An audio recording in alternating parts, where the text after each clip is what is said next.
بعض لوگ تو کسی بادشاہ یا وزیر کے سامنے کوئی بات کر کے جب نکلتے ہیں تو وہ ان سے اتنے ہیبت زدہ ہو چکے ہوتے ہیں کہ اگر ان سے کوئی پوچھے کہ بادشاہ یا وزیر کے آس پاس کون تھا یا اس کے کپڑے کیسے تھے تو وہ یہ بتانے سے قاصر ہوتے ہیں. یہ ایسے مبالغہ نہیں کر رہے ہیں, یہ بالکل لٹرلی مطلب چھوڑیں بادشاہ وزیر تو بڑی چیز ہے.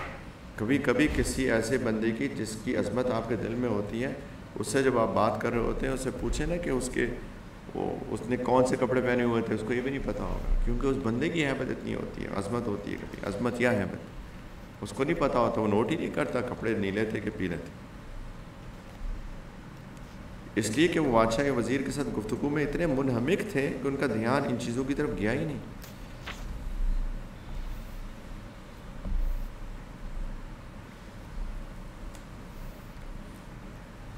کہتے ہیں کہ اللہ تعالیٰ نے فرمایا کہ وَلِكُلٍّ دَرَجَاتٌ مِّمَّا عَمِلُوا, ہر شخص کا درجہ اس کے عمل کے لحاظ سے ہے.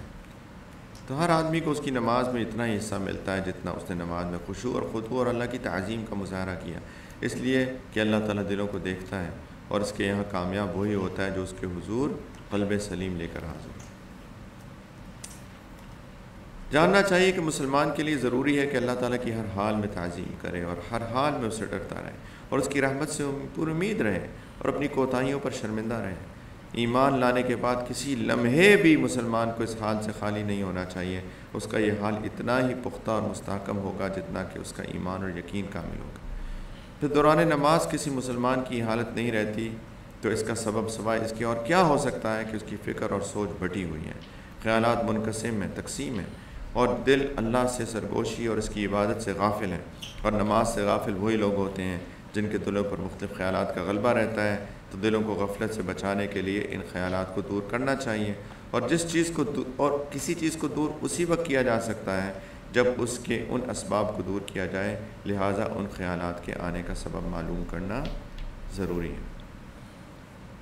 کہہ رہے ہیں کہ مسلمان تو کسی وقت بھی غافل نہیں ہوتا بھائیوں, کسی وقت غافل نہیں ہوتا. مجھے تو حیرانی ہوتی ہے جب لوگ بیٹھ کے کہکہے مار رہے ہوتے ہیں اور بیکار چیزوں. 4 لوگ بیٹھتے ہیں اور وہ 4 لوگ 1 گھنٹہ بیٹھے رہے تو 1 لمحہ چپ نہیں ہوتے.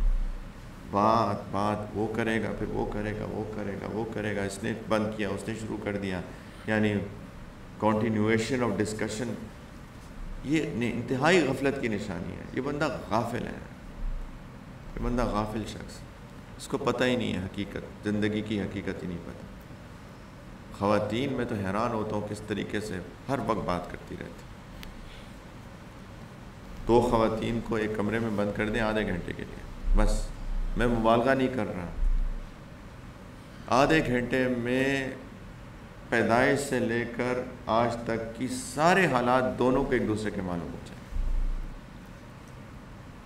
پیدا کہاں ہوئے, کون والدین تھے, شادی کیسی ہوئی, کب ہوئی, کیسے ہیں, شوہر کیسا ہے, اچھا ہے, برا ہے.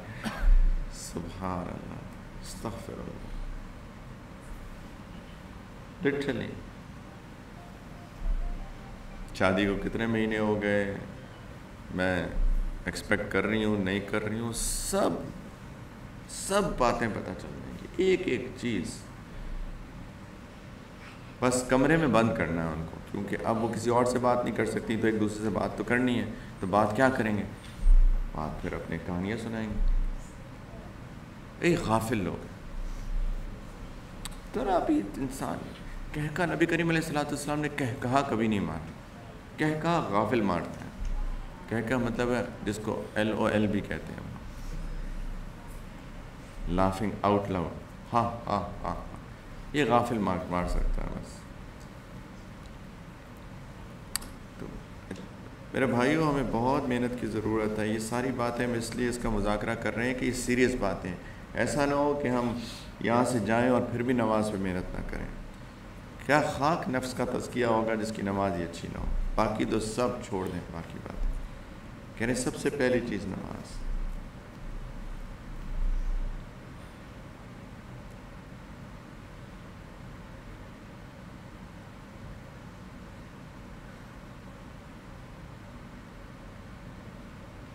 اس کا یہ مطلب بھی نہیں ہے کہ مسکرائے نہ یار. یہ بھی لوگ ہوتے ہیں, وہ ایکسٹریمسٹ ہوتے ہیں, یا ادھر یا ادھر, یا ایسے کہکا مارتے ہیں کہ پوری محلہ سنتا ہے, یا مسکراتے تک نہیں ہیں. کہتے ہیں دین میں بڑا سیریس ہے.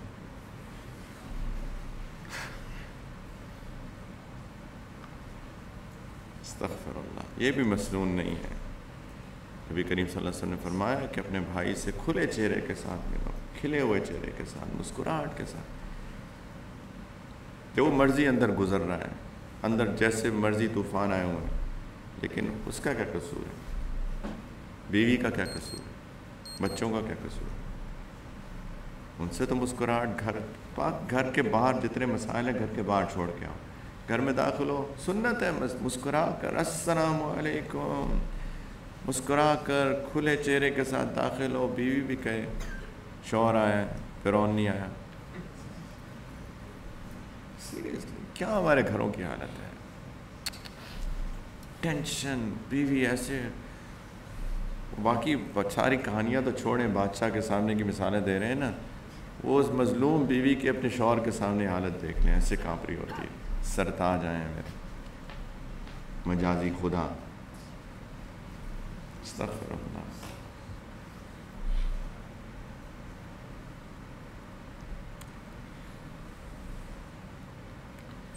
پلیز میرے بھائی، ہم سب لوگ محنت کریں جا کے پلیز. یہ بہت اہم چیزیں ہیں. اپنی نماز پہ محنت کریں، اور یہ ساری چیزیں جو 6 اسباب ہیں اس کو مد نظر رکھیں، اور کچھ تفکر، کچھ اپنے آپ پہ، کچھ اللہ کی صفات پر، کچھ غور و فکر، کچھ تفکر، کچھ اپنے ارد گرد. کبھی چاند، سورج، ستارے بھی دیکھا کریں.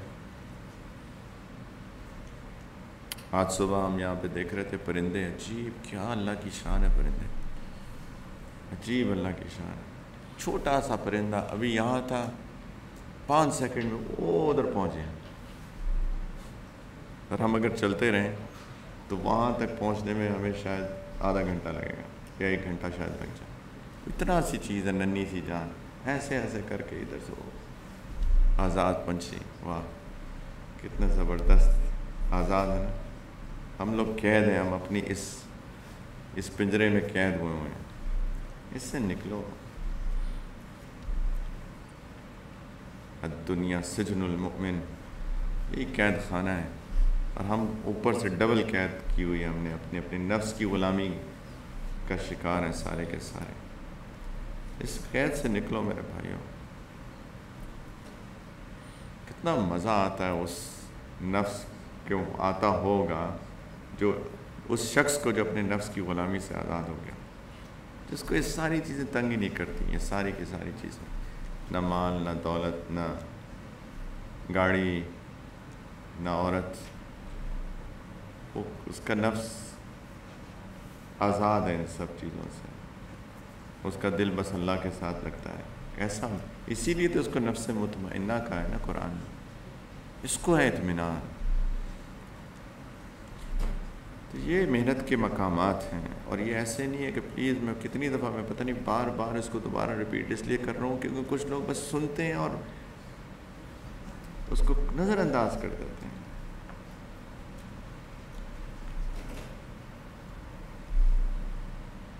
اس کا یہ مطلب ہوا کہ ان کو ان چیزوں کی حقیقت، وہی بات ہے، اس سے زیادہ کیا کہیں کہ انسان، یہ وہی لوگ ہیں جن کی آنکھوں پہ پردے پڑے ہوئے.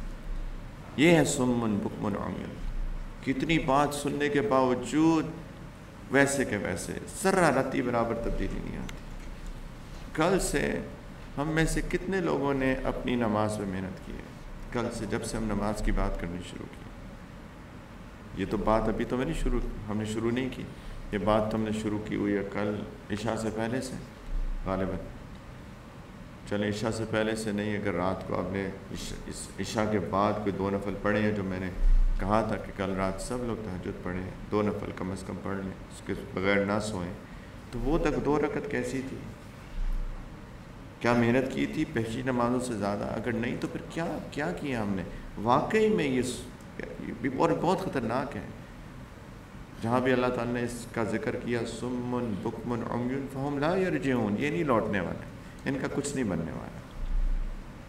یہ ایسے لوگ جو بات سن کے نظر انداز کر دیتے ہیں، آنکھوں پہ پردہ پڑا ہوا ہے، کان بند ہوئے ہیں، بات سنتے ہیں لیکن نہیں سنتے ہیں. قرآن میں یہی ہے کہ وہ ایسے ہیں جو سنتے ہیں لیکن نہیں سنتے ہیں. تو یہ تو بہت خطرناک صفت ہے.